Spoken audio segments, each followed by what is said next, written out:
Try again. One time. How y'all feeling? Can y'all hear me now? Let me know if you can hear me. 1, 2, 1, 2. Check, check. Everybody good? In the chat, let me know if you can hear me so we can move forward. What up, Serge? What up, No? What's going on? Okay, we back.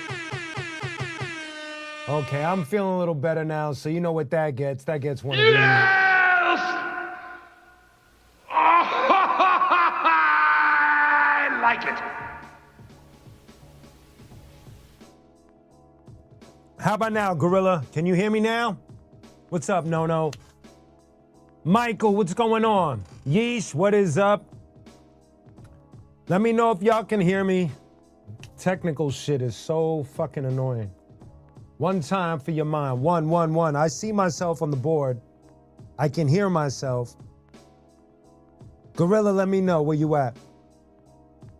Thank you, thank you, thank you. Good, good, good. All right, good, good. We are here. We are in the house now. First of all, I see y'all in the comments. I'm gonna say it now. Thank you, thank you, thank you. It means a lot for the love for Fire Vision. I'm gonna look. First of all, what's going on, Sharon? How you doing? Welcome. If this is your first time here, please hit the like and subscribe button. You know the routine. You know the routine. Thank you in advance. I appreciate it. So first and foremost, every time I do these live feeds the next day, thank you, Michael. I appreciate that. Every time I do these live feeds, Rhetmatic will text me or call me the next day, and he's always curious if anybody's responding to the music. So the fact that you guys started off with Fire Vision means a great deal because he is super curious as to what's going on. Right now, he's teaching a class over at the Beat Junkies Academy, so obviously he can't chime in, but I will let him know that you guys are showing a lot of love for the Fire Vision track featuring the good homie Elemento from the Visionaries. We're just waiting. Now, for those that were talking to me this Wednesday about videos, I'm just waiting on Elemento's schedule. And then my man Gorilla Strong, baby. Gorilla Strong coming through with the dopeness.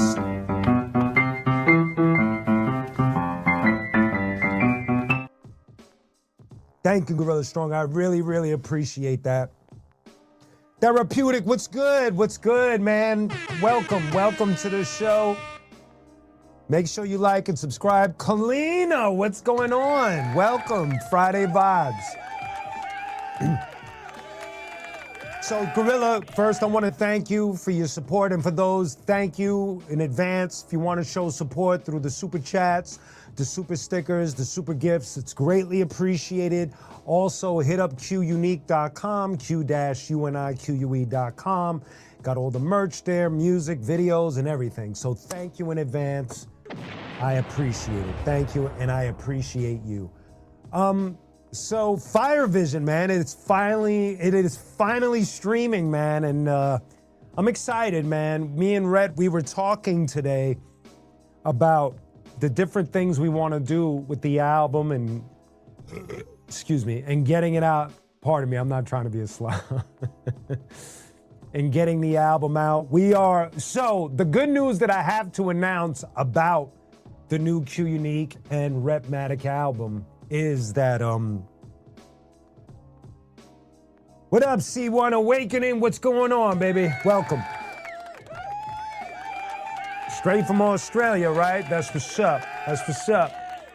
Where you at, Bananas? I see you, Bananas. I see you. Oh, thank you, Bananas. Yo, but Bananas, you gotta check out the new shit. You gotta check out the new QUnique Rhetmatic featuring Elemento. That's what's hot on the streets right now, baby. Peace. Peace from Tennessee, Southern Girl. What's going on with you? Thank you very much. I appreciate that, for reals, man. Southern Girl, you get one of these.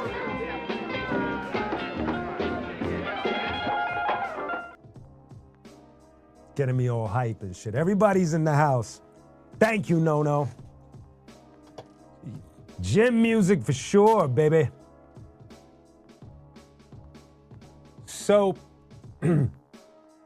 oh, the good news. The good news about the new Q Unique and DJ Rhetmatic album, we just found out today, or last night rather, there will be vinyl. Ladies and gentlemen, there will be vinyl for the new album. You have no idea how excited I am about this.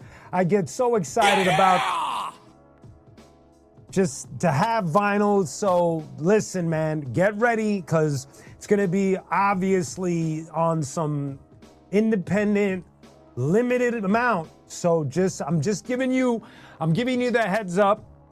The vinyl will be available. Now, there hasn't been a Q Unique album on vinyl since The Mechanic. So a few albums have come out since The Mechanic, and now here we are with the Q Unique Rhetmatic album, and there will be vinyl and possibly cassettes. That's what we're looking at. There will be t-shirts, all of that good stuff. So just get ready for all of that, man. With me and Rhett are very excited. There's plenty more songs to go. We're just waiting to have a meeting with the vinyl company, and we will know what's going on. So just get ready. Cassettes and vinyl, yes. What up, Machiavelli? Welcome. Good to see you. Time to get out that boombox, yes, cassettes. Now, I am toying with the idea of CDs. I'm not sure yet. You guys let me know if you guys are into CDs. Maybe we'll throw a little little limited pressing on the CDs as well. But right now we're looking at vinyl and cassettes. There's gonna be t-shirts. There's gonna be a whole bundle. Now, we're kind of gauging when everything will be, but stay tuned. I'll have all that information as the Thank you, Machiavelli. I really appreciate you, Machiavelli. That for reals, man. That means a lot. Thank you. Yes, there will be liner notes in there. Will be. I mean, look, the bare bones. Everything is produced by Rhetmatic. All the cuts are by Rhetmatic. Obviously, majority of the bars, son, is your boy. And all the featured guests. So there will be liner notes. My man Jerry mixed it down, mastering, Soul Spasm with the digital, and you'll find out what the label is on the vinyl soon enough. Machiavelli, good to see you, baby. Have a good weekend. Have a beautiful weekend.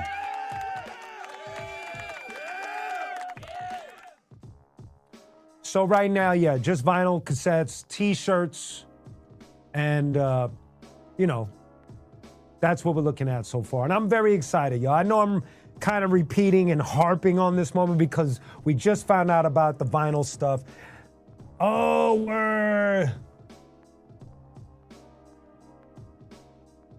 I got you, C1 Awaken. I understand. And yes, Gorilla, you know what? That might be a good idea in the liner notes, man. I like that idea. Let me, I'll talk to Rhett and also the record label that's going to put it out and see how everything fits in. I have to see, I got to see how far they're willing to go. Yeah, man.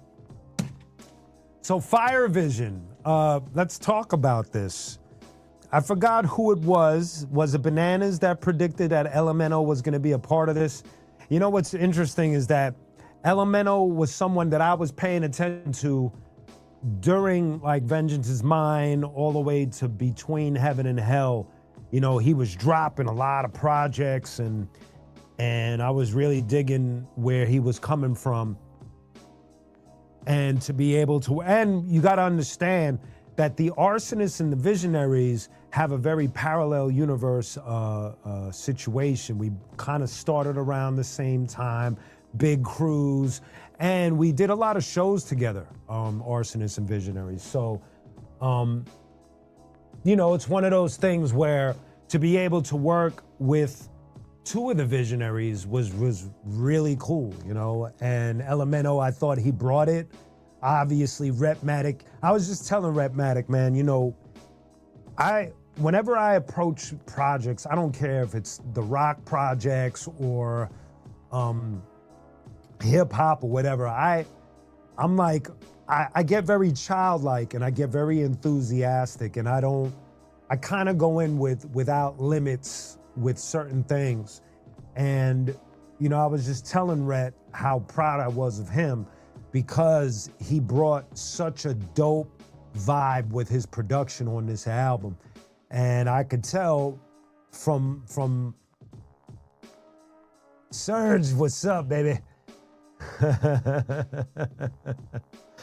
No, Banana, I never worked with Vast Air. I know Vast Air, but I never got to work with him, man. He would be somebody that would be cool, you know, in the near future. So thanks for bringing that up. I have thought about him, just never talked to him about it. So after this feature, let me count. There's 4 more features, possibly a 5th, depending on certain situations and how certain things fold. It's kind of weird because we're already putting out tracks. The album is technically done from a certain perspective, but there's always a chance of an add-on, which there's a certain add-on that I'm kind of pushing for if it happens. So we'll see about that add-on and what's gonna happen. So stay tuned for that. It's not R.A. the Rugged Man, but he and I have spoke about doing a track together a while ago. We just never got around to it. He's another one that I never worked with. Plus, what I was gonna say is, so aside from Rhetmatic and Elemental, right? And the reason why I bring their names up is that I've known them for a long time, but I've never worked with them. And it was definitely dope primarily to work with Rhetmatic on this album. It's been dope. And then starting with Elemental and then the rest of the features, every feature that you're about to hear as they release, these are all artists that I know, but I never done a song with. So it's really cool. It's like a fresh new take, because there are certain artists that I've worked with a lot, like Ill Bill or Vinny Paz, or obviously the Arsonist. There's certain artists that I just rhymed a lot with, or I have a lot of songs with. Even someone like Sick Jack, and I got like 2 or 3 joints with. So, I definitely want to work with Self-Titled, Apathy, Copyright and I have spoken about working. So, you know, those are more few, which y'all. So none of those names y'all are saying are the features that I'm not revealing yet. I want to keep that a surprise. But the vinyl, I will have the date on the vinyl once we meet with the label next week, and the art. The guy's going to be doing the art and all of that. I'm guessing that the vinyl will be here around July, August. So, you know, pay attention to that. Hold on, Stutters. Ladies and gentlemen, my man Stutters. Ladies, show some love for Stutters, man. He's always on the check-in. Stutters runs a tight ship, son.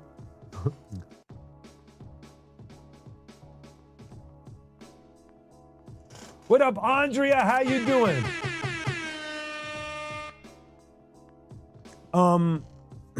What else as far as the album? So yeah, we're just now, as far as, so getting back to what I was saying about Elemental in the video, is that I'm just waiting for his schedule. I already have the video treatment. We're gonna be tipping our hat to a certain hip hop group in the video. And we're just waiting on Elemental right now for his schedule. Once we get the schedule, then we'll be able to have fun with that as well. So, oh my God, bananas. Master Ace, now I've done a song with Raekwon, but Master Ace is definitely somebody, not only would I love to do a song with him, but he's one of the few artists that I would actually love to go on tour with. So, you know, that would be something really special.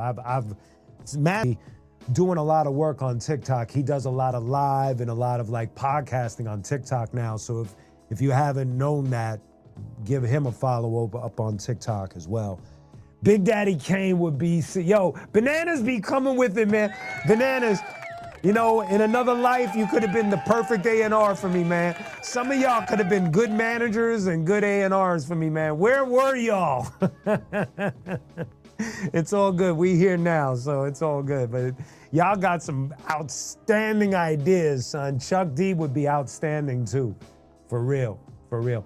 You know, I'm working on another project. I'm not going to say too much about it, but I am working on another for those that know about my Medina Bridge album, right? You know about that album. That's more of a hybrid album. And I'm working on a project that's not musically it won't sound like that, but the intention. And so Chuck D for me would fit more on that project, but we'll see, you know what I mean? Chief Comanche, that's a good one, man. Wow, I haven't heard that name in a while. Nasty Ruckus, what's going on? Yeah, man, that would be cool, Nasty Ruckus. That's a good idea, man. Q Unique Everlast. I've worked with Everlast on the La Coca Nostra joint, Nuclear Medicine Man. That's the joint that I produced as well. Tash from the Licks is dope. That's a good one. Y'all got some dope ideas, man. I'm gonna have to start sitting here with a pad and a pen. I don't know why today. You know, let me grab this over here and grab one of these over here. So you got Chief Comanche. Don't move too fast, y'all. Chuck D. Big Daddy Kane. BDK. We'll just do BDK.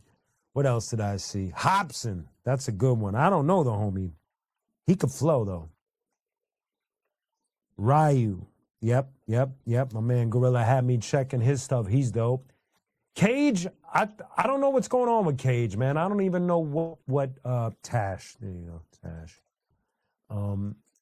Where else are we? Chief Comanche, I did that. Everlast, yep. No, somebody said Master Ace. That's a good one. I love that one. Self, I already know Self, Apathy. I did it all Jamaican. Self, Apathy, and Copyright. So I got some of the names y'all suggested right here. We working on a list, a power list right now. I didn't know Ryu was from Styles of Beyond. That's crazy. I had no idea. You just, I don't know why I didn't catch that. Cool G Rap would be crazy. I bet you, which MC do y'all think would be the #1 MC for me to work with? Let's see if y'all even know. Let me know. I want to know which MC do y'all know about me, my history, and when I've been talking on these live feeds. Which MC do you think would be my #1 choice? I'm curious to see if.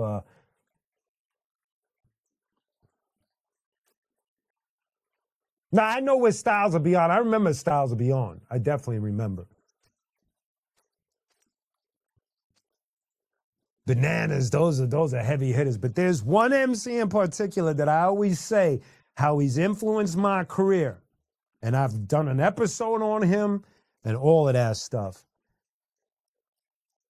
Rascas is definitely an amazing pick. You know what I mean? Definitely. Serge knows the deal. Serge hit the nail on the head. Serge, my man Serge knows what he's talking about. Serge gets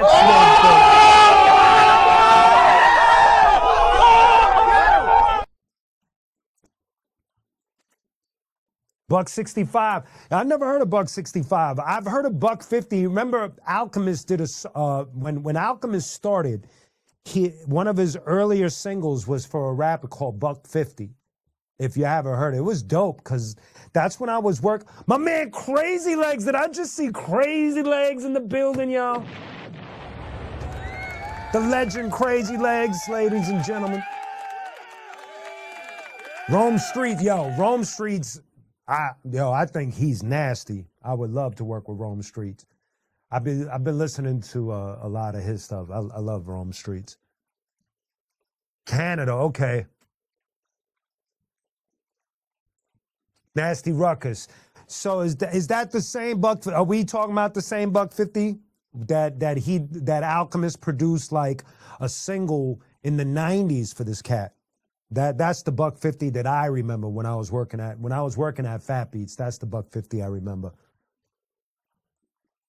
What's the best Chinese food in New York? Man, you just got to go to Chinatown, and they just got a lot of these like spots that like you'll look at them and they might look old, but you go in and the food is amazing. So that's the best advice I could give you as far as that. I don't know the names of the spots, but that's the one. Thank you, Nasty Ruckus, on that. I appreciate that.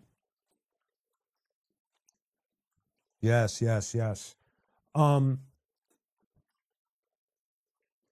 Oh, okay, that's what's up. No. Slug, I'm cool with Slug too. Actually, Slug is another one. I was there's a few other features, like especially from there, I wanted to work with Sage Francis. I wanted to do a joint with Sage Francis. Schedules were just a little too crazy. I got love for Sage Francis. I got love for Atmosphere, the whole Rhyme Sayers family. I just never had the opportunity to work with them. So Rockness would be dope too.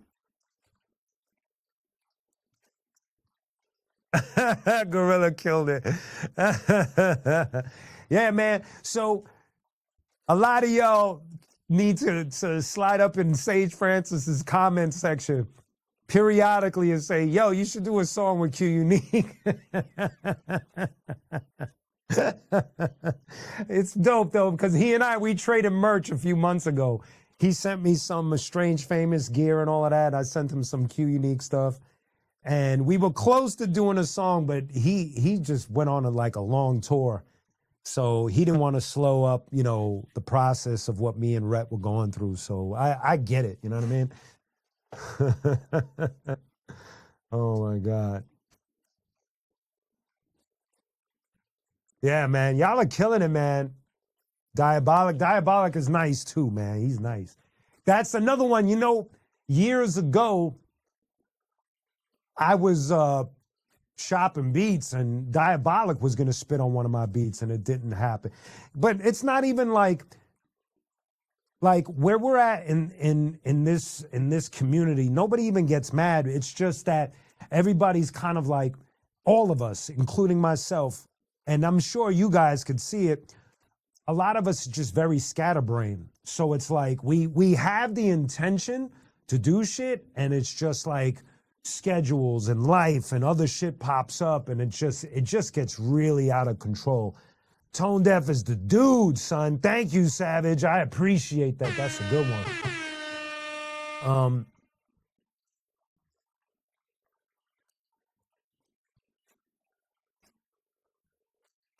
Okay, that's what's up, Bananas. I was just, because Gorilla brought up Ryu, and after I listened to Ryu, he was one of those dudes, and I'm going to say it out loud, but he's one of those dudes that I was like, I like to hear him on a couple of my beats just to see what happens. But I don't know, I don't know what dude's schedules are. I don't know what his taste is. And I know that my production has a very specific sound. You know what I mean? I don't really do what's current. I just do what I feel. So, but I was thinking that, Gorilla, just to let you know. You know what I mean? Hellraiser's dope. You know who else would be dope? Killer Priest. And I got to work with Killer Priest just once when I produced that track for Shabazz the Disciple. So, now I hear you, Gorilla. I don't want to, you know what I mean? I don't know what he's into.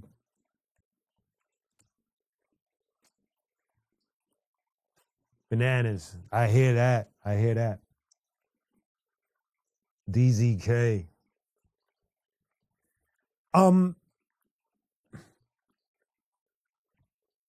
No doubt, Gorilla. Thank you. I appreciate that.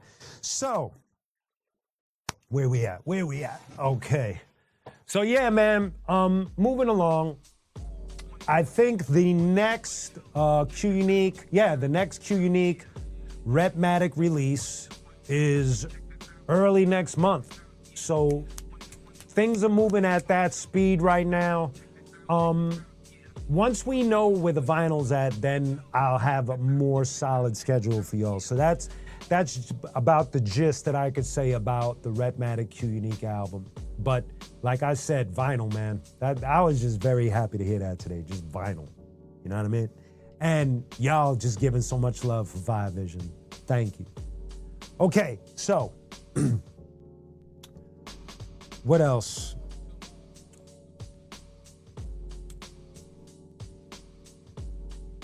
Aside from the music stuff,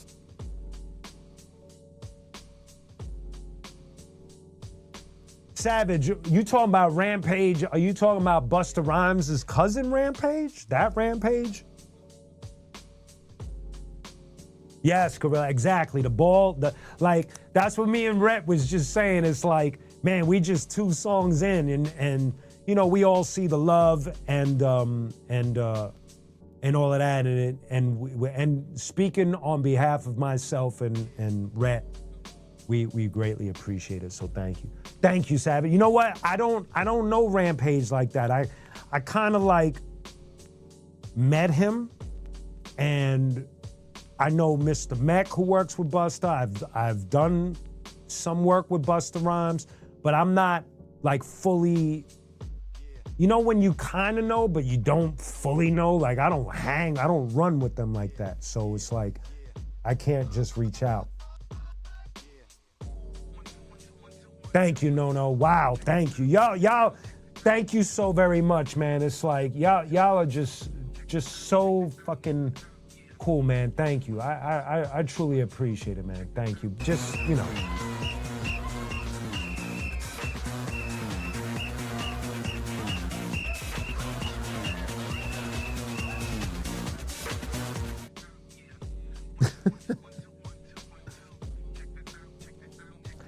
Yes, thank you, Gorilla. I appreciate that.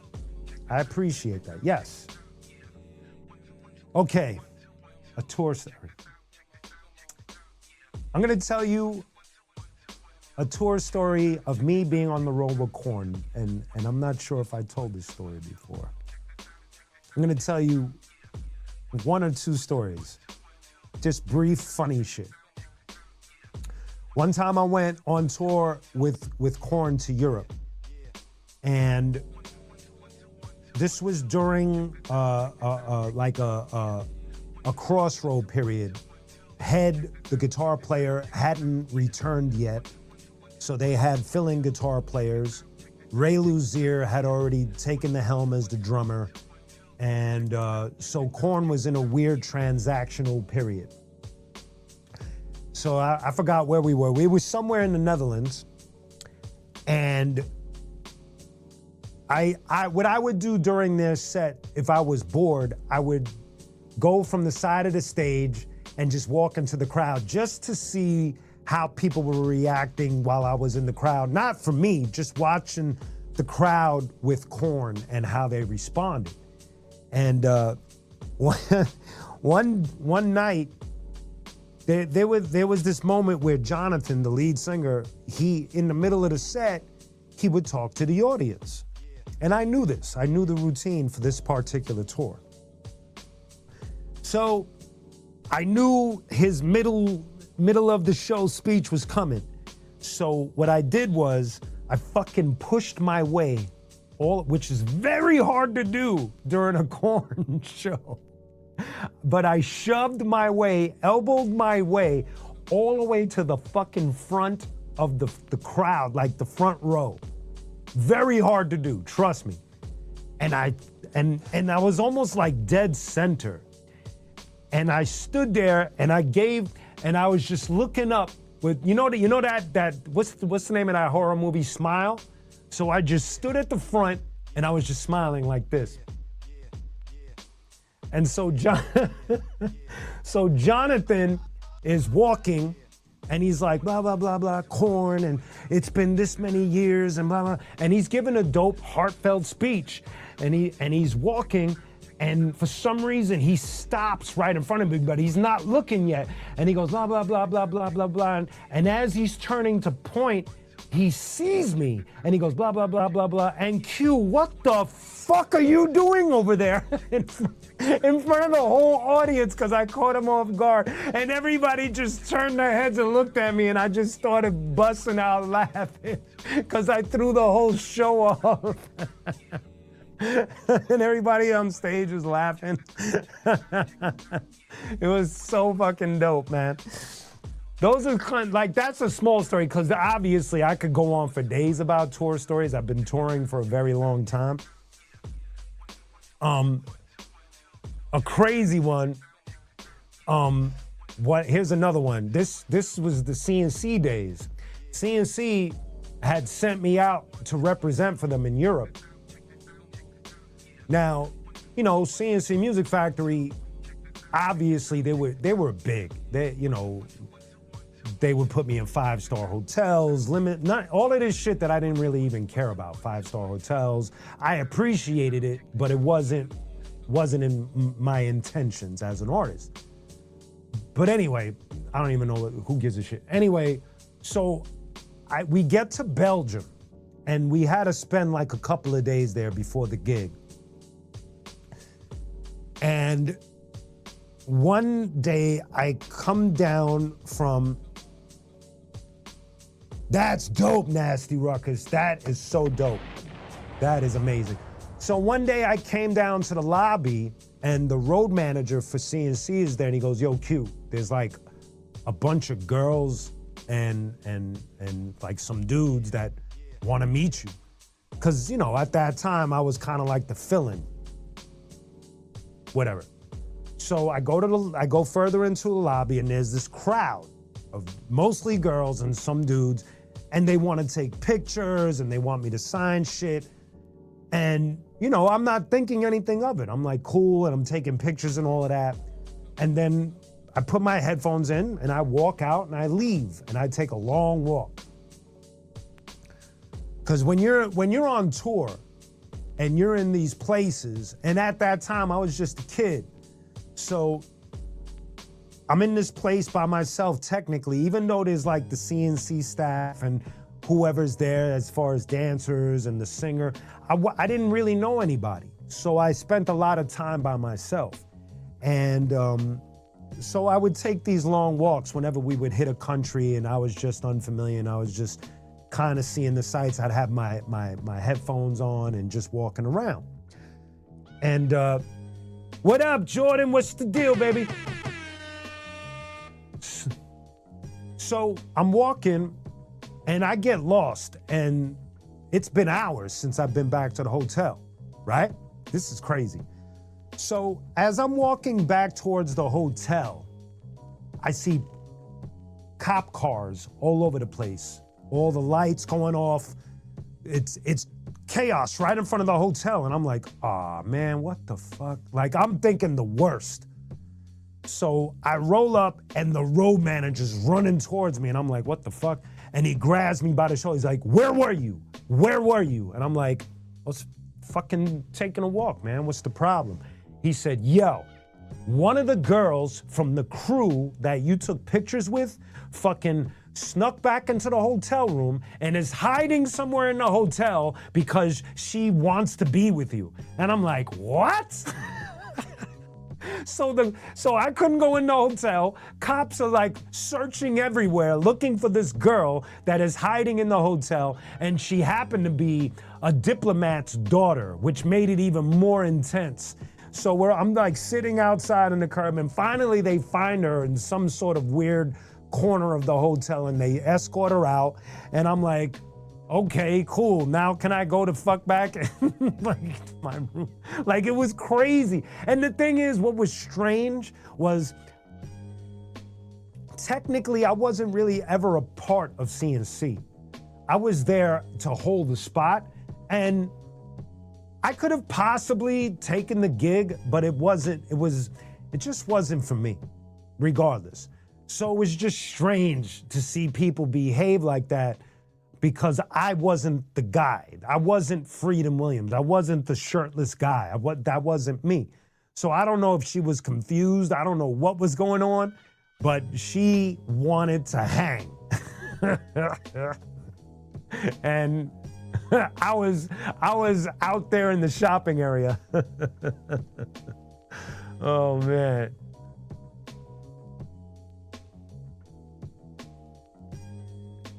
What's going on, Ice Cream? What's going on? You good?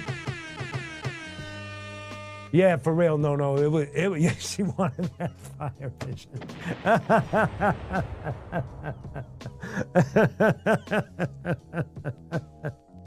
Word.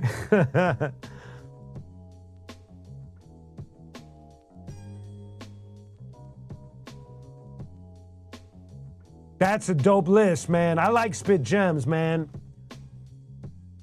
Flea Lord is dope. Yeah, you got some dope names, man. Gorilla, man, you killing it, son. You kill it. You get the live studio audience for that one. All right, let me see. I'm trying to. All right, so here's another tour story. This one involves nonfiction and myself. So, oh wait, let me read what Ice Cream's saying, man, if you don't mind. Okay, where you at, Ice Cream? My brother burned like 50K selling my dinner. Ah, man, I'm sorry about that, Ice Cream. Sorry about that. Sorry about that, But I just pray that y'all can figure it out and that, you know what I mean. Respect.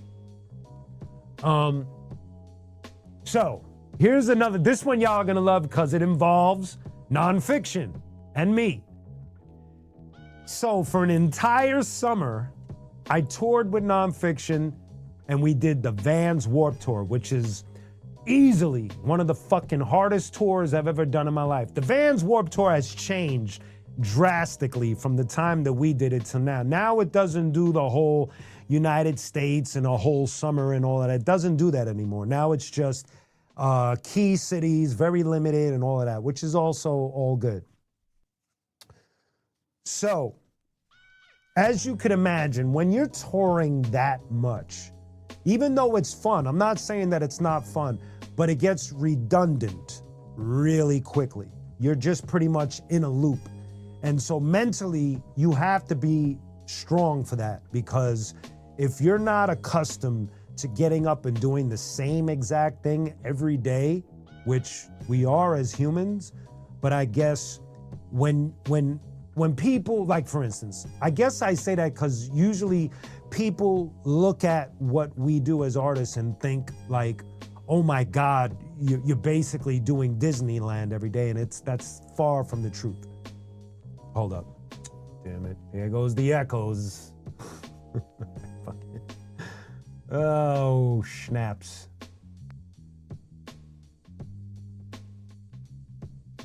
There we go. Oh, man. One more echo to correct.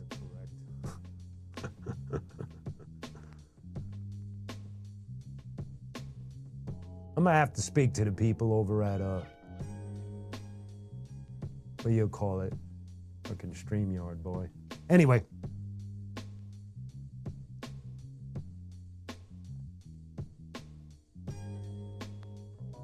No doubt, Ice Cream. I'm just giving you strength, brother. I'm giving you strength. You know what I mean? So I'll tell you how I deal with that. So, and it's funny that you asked that, because that perfectly, thank you, Andrea. Please like and subscribe. Thank you. And in advance, thank you for your support with the super chats, super stickers, and super gifts. So no, it's funny you should ask. So when you're in this loop, especially on tour, you kind of like, for me, I kind of get a little wild. And I'll explain. The comedy levels jump up. Like one time, we, during that, two stories, during that Vans Warped Tour run, like I said, you do a lot of driving in between and you do a lot of waiting before you get on stage. So there was one particular venue, one particular area we were driving to get on stage and all of that. And the traffic was intense because obviously everybody in that state were heading towards the Vans Warped Tour as we were. So when we were in like dead stopped traffic, and we're just sitting in the van, me, Ill Bill, Gore-Tex, Lord Goat, Sabak, and DJ Eclipse, and our homie JP, who was helping us out. And we're just sitting there. And I'm like, fuck this. And I look at Eclipse, I'm like, yo, put on the Slipknot album. This is when Slipknot dropped their third album, Subliminal Verses. He slapped it on. First song, not the intro, the next song starts and it's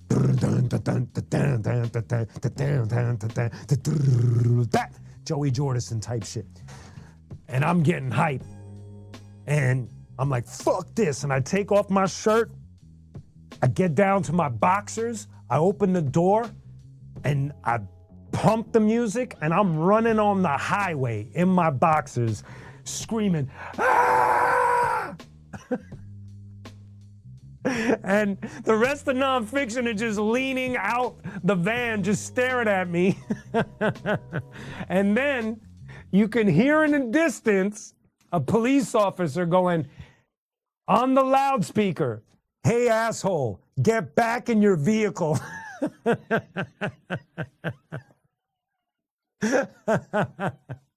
So obviously I've about face, walked slowly in my boxers back to the van, put my pants back on, my shirt back on, and fucking sat there, and we're all laughing our heads off. One more Nonfiction of Vans Warped Tour story. There's a lot of them, but there's one more that I'll share.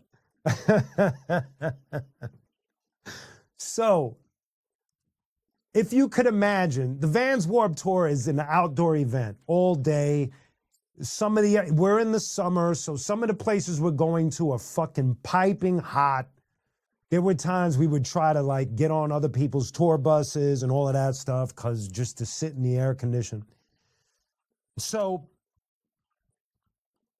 we're at the end of the day. We're getting in the van. We get some weed. We're fucking starting to puff pass. Me, Bill, Gore, Sabak, Eclipse, JP. And again, I'm getting wild again. It's nighttime. We just finished performing a few hours before. The weed is hit. Again, throw on that Slipknot shit.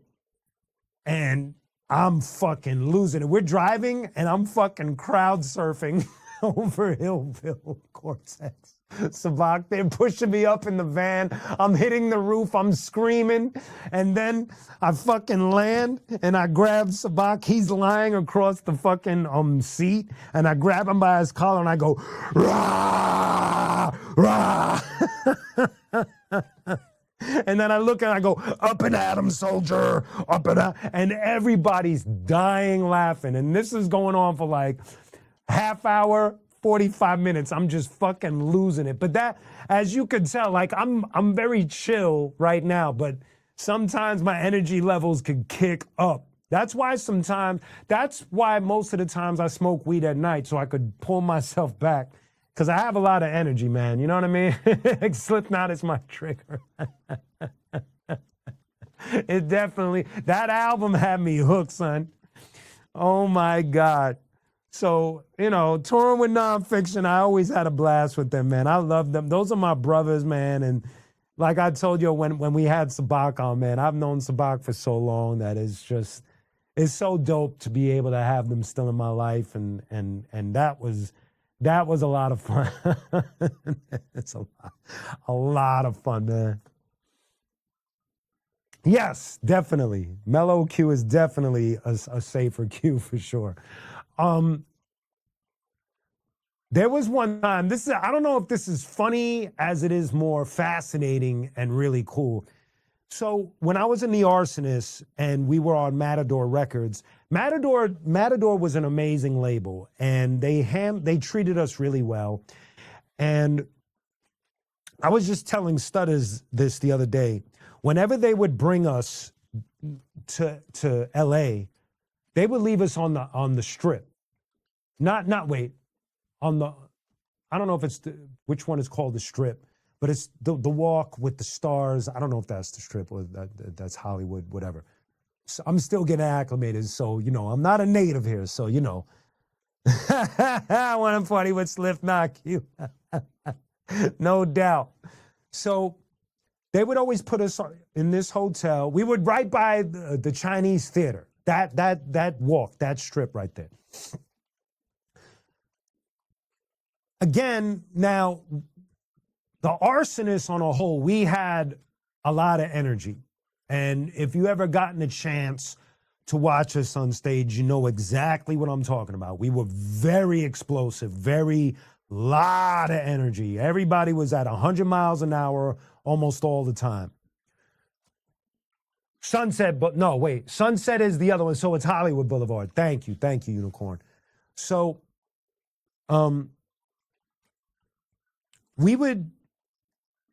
they would put us in this hotel. We would do all of our press. They would always line us up with a lot of interviews. And then at night, they just let us free to our own device, which to me, it's kind of a mistake when you're dealing with the arsonists, because we would get into some trouble, you know what I mean? And this was potential. We pulled it off, but it was definitely potential trouble. And here's what I mean.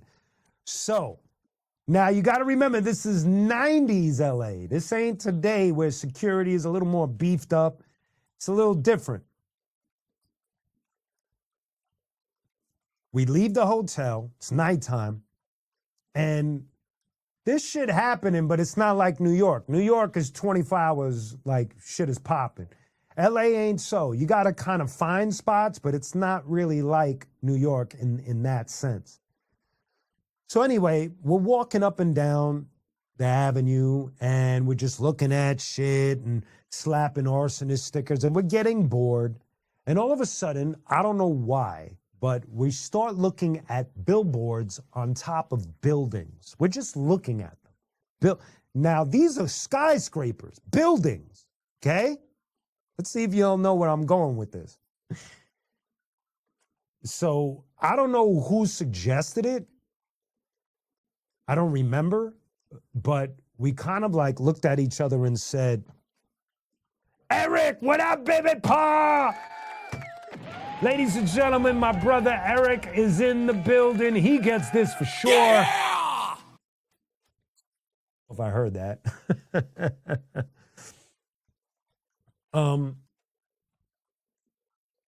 No, Bananas, we didn't order room service, but this is what happened. So we're in the street in LA, Hollywood.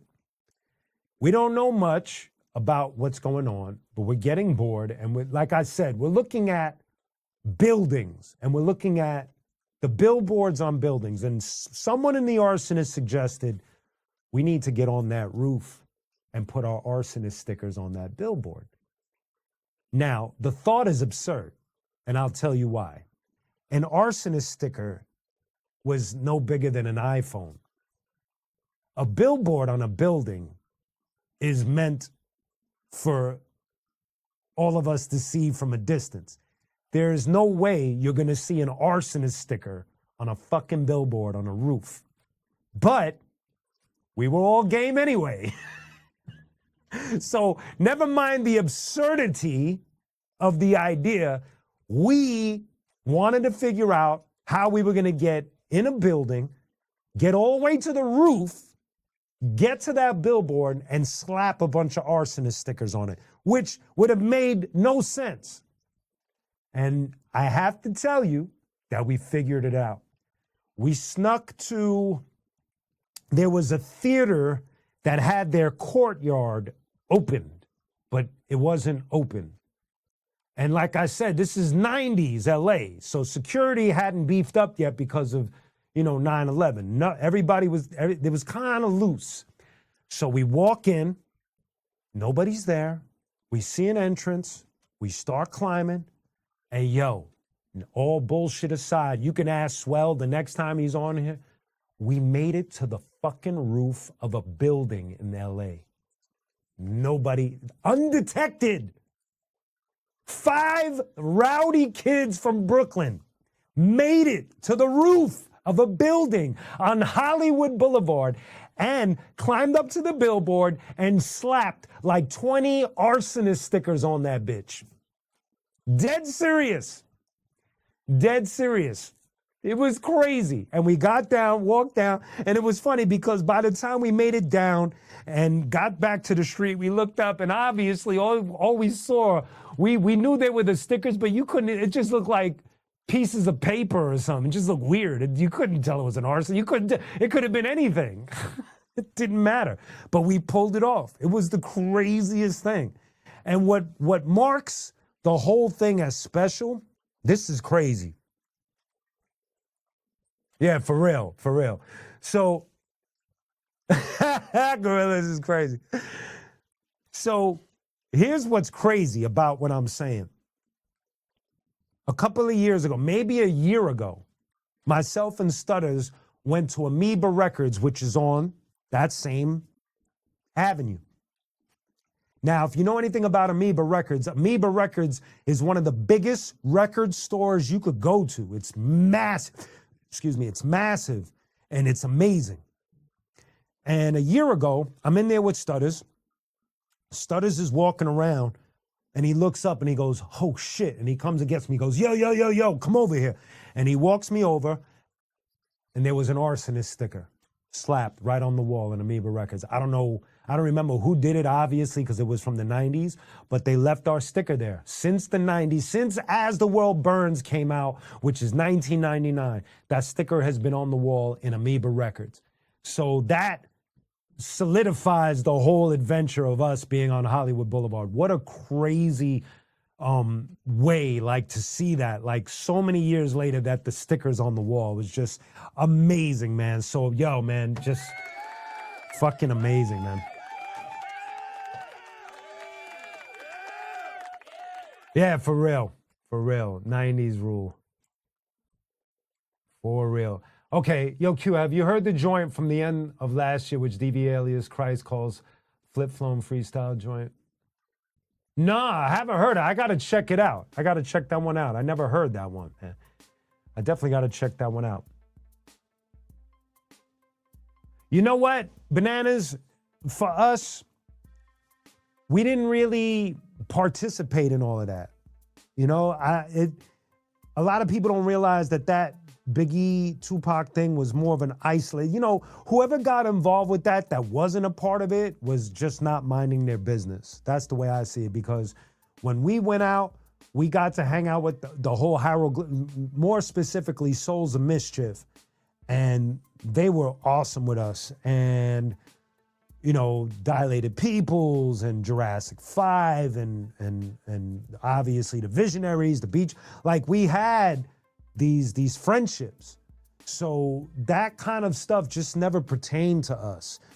Now, did we have awkward moments with certain California crews? Sure, I'm sure we have, but you know, that's bound to happen. I think anywhere in the entertainment business, there's always going to be some sort of awkward place with certain people, but it is what it is. Who cares? I did, Bananas. I did. But it was brief, and I told the story before. It's a crazy story.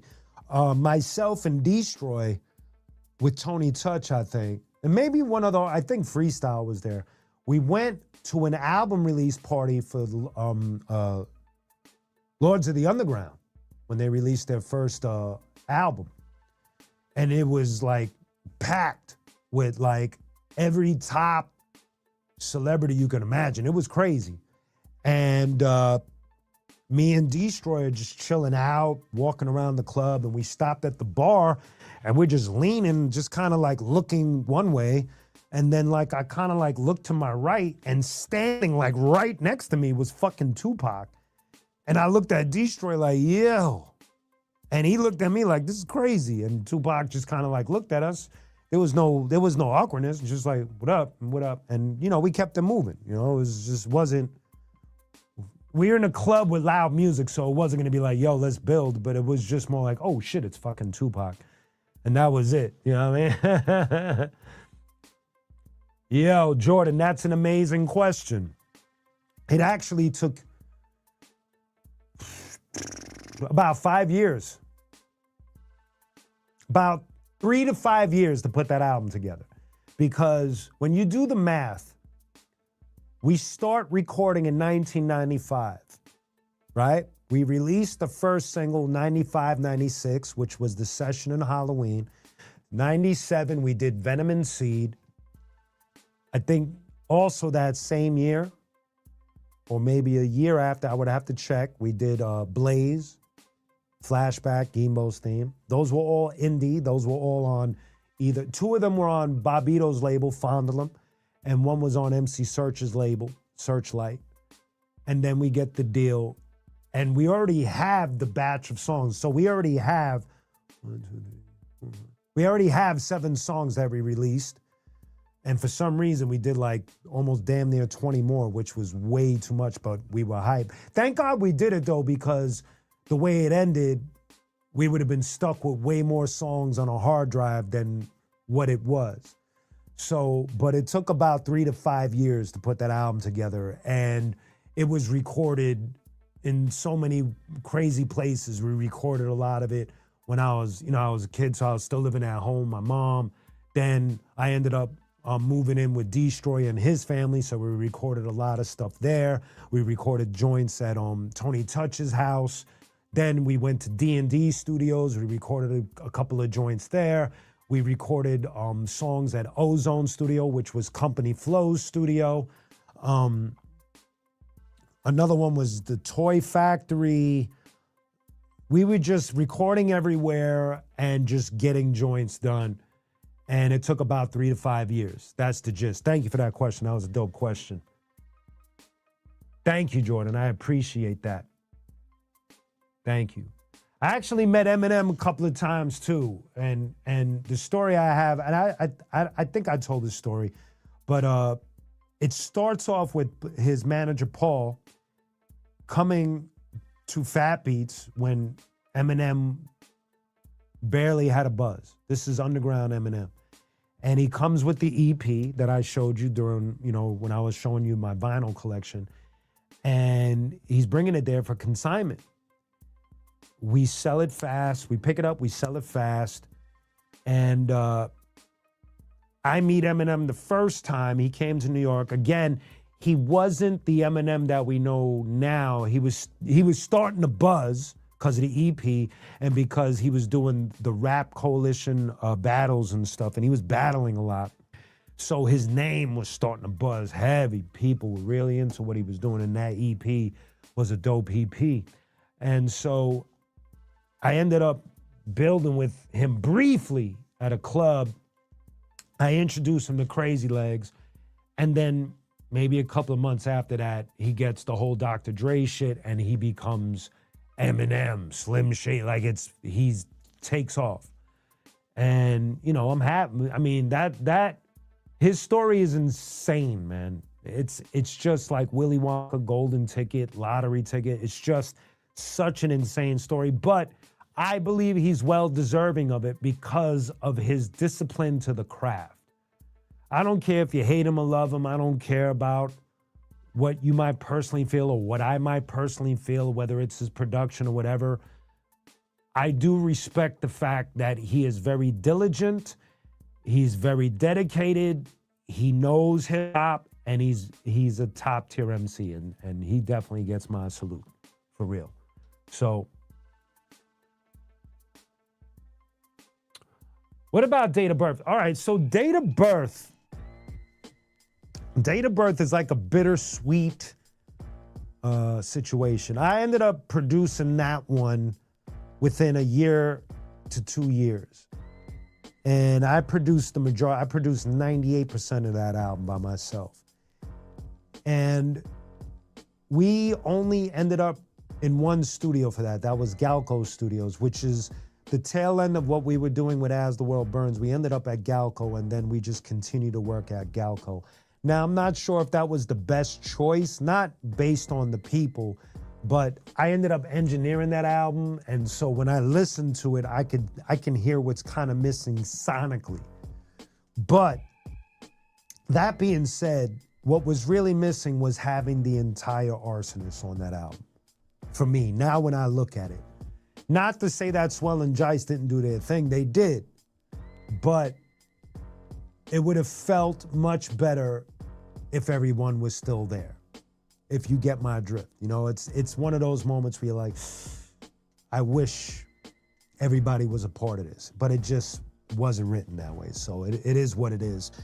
You know, is it a dope album? Yes, I think so. I think that people love it. I think there are, you know, first of all, what you got to understand is that Date of Birth gave me one of my, you know, one of the most loved songs I've ever done is Language Arts.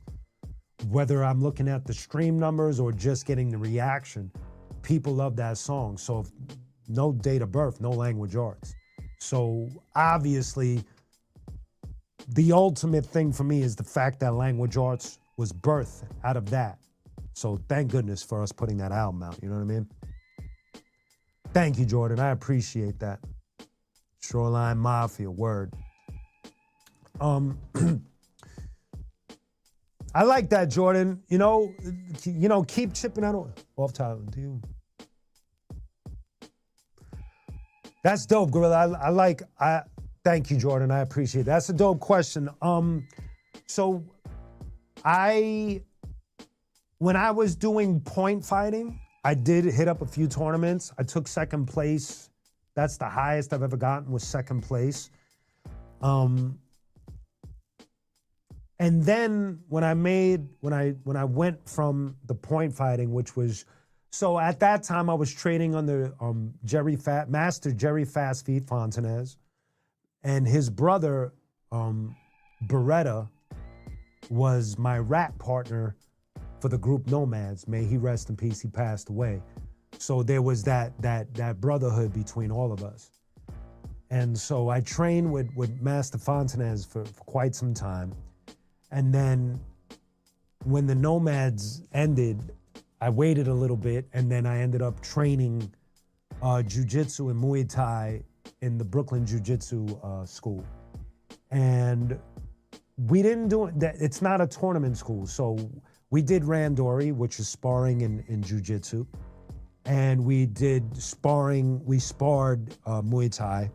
And I was part of the elite class of Muay Thai where we would train on Sundays, but he would handpick who would fight. And so that's the level of experience as far as jiu-jitsu. And I never did a tournament in jiu-jitsu. What's crazy is Stutters actually is a better jiu-jitsu practitioner than I am.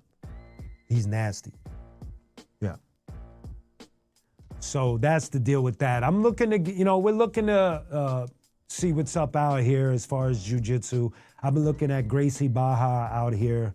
They got they got several, it's chain. So they got several different dojos in different areas of Southern California. So that's where I'm at with that. So we'll see. I did see a Gracie joint, but where I'm at now, I have to kind of like observe the class, because I'm not doing it for tournaments where I'm at in my life. I'm a musician, this is my career. So I'm not trying to get my arm twisted off, if you know what I mean. And so I'm looking for people that can pace when they train. So we'll see. It's either Gracie Baja or whatever else I can find that's in that level of, mindful training, where people aren't walking out with broken ankles and broken arms. You know what I mean? So that's where I'm at.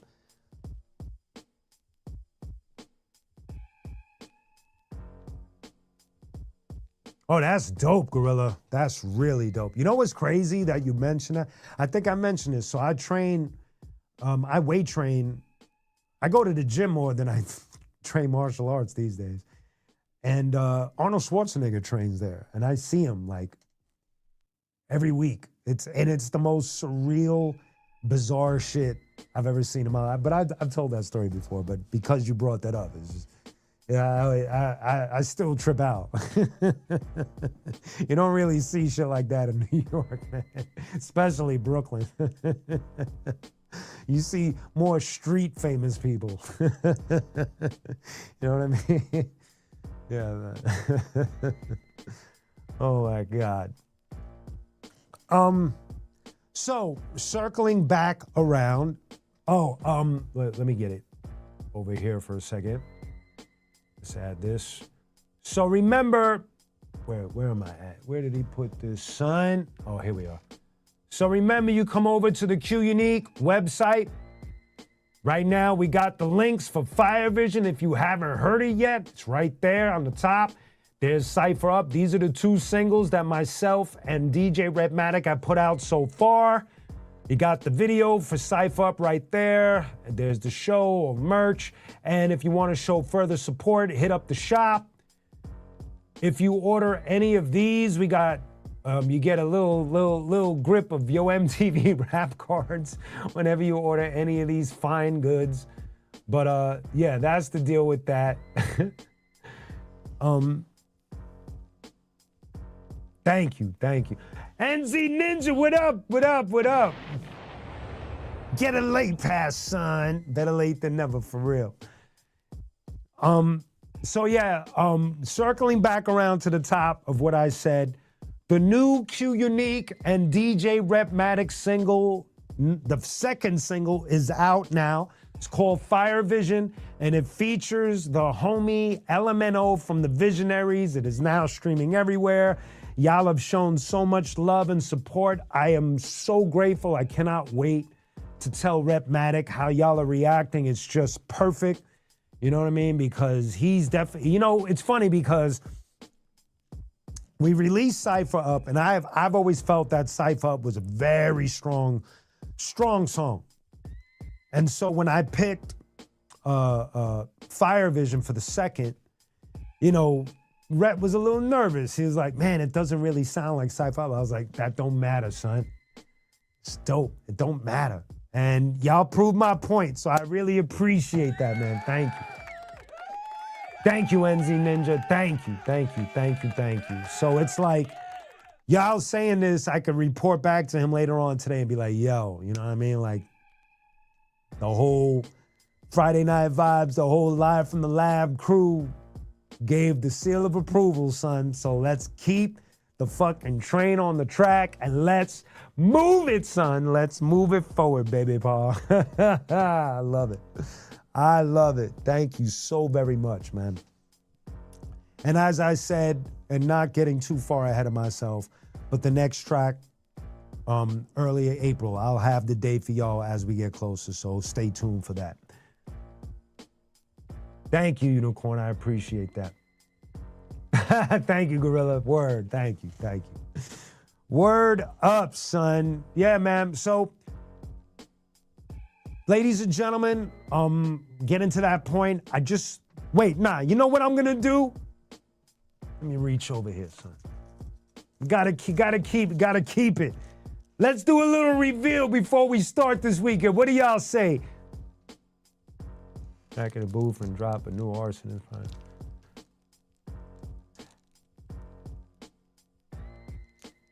You like that? No.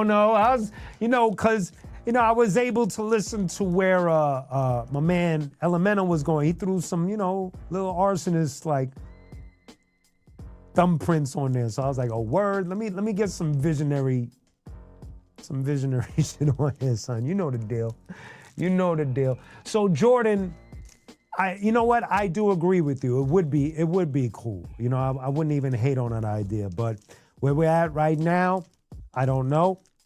I never say never, but right now, I don't know. I can't even indulge on the idea of working with the whole ASF crew, and not even because I'm angry or anything like that. It's just where we're at right now. I don't know. You know what I mean? So let's do this, baby. Yo MTV Raps reveal time, baby.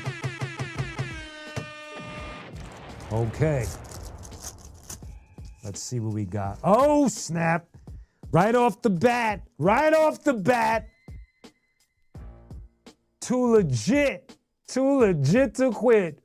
Oakland's own MC Hammer. What's his name, man? Kirk Burrell. I didn't know that. And of course, the GOAT, LL Cool J. There we go. You know, I did like the last LL Cool J album that was put out, that was produced by Q-Tip. Unpopular opinion. I actually liked that album. I thought LL sounded a little hungry. I definitely loved the first four songs, but I thought that was it was a dope album. Anyway. Oh snap! Big Daddy Kane. Yeah, it's the dude right there, Brooklyn. Ooh, this is a dope one. Digital Underground with Humpty Hump on the card, son. Rest in peace, Shock G. The Humpty Dance. Yep. Here's a nice one. 3 Times Dope. Bum, bum, bum, bum. That was my joint. 3 Times Dope. My joint was the Funky Dividends joint. Thought that beat was sick, and I thought the video was cool. Run DMC, ladies. You know what? Man, I should have said it. Run DMC. I'll save it for the next time I open up a pack. We got my favorite, one of my favorite Run DMC songs is Daryl and Joe off the King of Rock album. I can listen to that song over and over and over and over again. Ooh, I never seen this before. This is a new one for me. Fucking Houdini, son. That's a sweet one right there. What? Funky Beat is my favorite Houdini track. Funky Beat, Funky Beat, Funky Beat. That's a dope joint right there, Houdini. Rest in peace. Ecstasy. There you go. Another Run DMC joint. So then I gotta say my next favorite Run DMC song is Beats to the Rhymes. Love that song. Think it's amazing. Oh snap. Looks like we got a double of my favorite, and only one person caught it. KRS-One, Boogie Down Productions. This is an MC that I definitely would love to collaborate with. KRS-One, the teacher. There's too many favorite songs of his that I can name, but off the bat, I'm gonna name a fucking deep cut that I love. It's called Poisonous Products. One of my all-time favorite KRS songs. Boom. And lastly, this is kind of crazy. We never pulled this guy's card, I don't think. Flavor Flav. That's a cool one right there. I can't do nothing for you, man. That's my favorite Flavor Flav joint right there. Flavor Flav from Long Island, baby paw. That is dope. You know, therapeutic? I think so. I think, you know what would be dope? Because I started doing this. That's a good question, therapeutic. I started getting autographs from different MCs, right? So I've shown y'all, I got like Gang Starr, both Guru and Premier, signed the Source cover and the Moment of Truth album. I got Big Daddy Kane, I got KRS, I got Rakim, I got Diamond D. There's a long list. And I think as life moves on and sadly a lot of these brothers and sisters leave the planet, I think values will increase. I think one of the best ways you could get like these cards to increase, and I'm gonna start doing it when I can, is getting the artist to sign their card. I think that would be the move. So something to think about, but that's a dope question, man. Very, very, very dope. Right now, they're kind of cheap. Like you catch a whole box on eBay for like 50, 60 bucks. So that's not that bad, but you can get a bunch of packs in the box. So that's pretty good. That's cheap. I just think as time goes on, you know, another 20, 30 years maybe, you know, when we're all old and gray, man in my day. You know what I mean? So that's what I think. That's crazy. No. Oh my God. I got him, he signed a jacket, album covers, magazine covers. He signed so much stuff for me. He's one of my favorites. So yeah, that's good. The tennis ball is hilarious. But you should get a baseball, so they have a baseball holder that you would put an autographed baseball in. I think they might have either a tennis ball, like plastic covering holder, or you could put it in a baseball holder to protect the ink and all of that from oxygen and just time and all of that. So you should look into that. Yeah, man. Yeah, man, Therapeutic, they're pretty cheap. And be mindful when you get it. There's a Series 1, which you have to get, and I just got Series 2. I didn't know that there was a Series 2. So just be mindful when you buy it. You might have to spend in total like about $100 to get both Series 1 and Series 2. And then if you're a cool cat, you give some to your friends. And then if you're a businessman, you just make sets, complete sets of the whole series, put them up on eBay, put them in a plastic case and be like, yo, I got the whole set here. You can buy it for whatever amount you want to sell it for and all of that. So the internal tennis ball. Word up, Fury. All right, ladies and gentlemen, so we did the MTV poll. Thank you, first of all, thank you so much for this awesome episode. That was a dope conversation. Gorilla, thank you for the assist. I'm gonna definitely tell way more tour stories, so definitely remind me. I wanna return next week. Hopefully I'll get through the list that you guys have asked me to listen to. I'm getting through it. But aside from that, I want you guys to have a beautiful weekend. Thanks for checking in. Thanks for the support. If this is your first time here, please hit the like and subscribe. Thank you for the super chats, the super stickers, the super gifts. And also, do not forget the new Q Unique DJ Rhetmatic single, Fire Up, is now streaming, featuring the good homie Elemento from the Visionaries. And don't forget, we also have the first single, Cypher Up. So it's all there streaming. Have a beautiful weekend. God bless y'all all. Please spread love. It's the Brooklyn way, all right? Have a beautiful weekend, and I'll see you next Wednesday on Live from the Lab. Peace!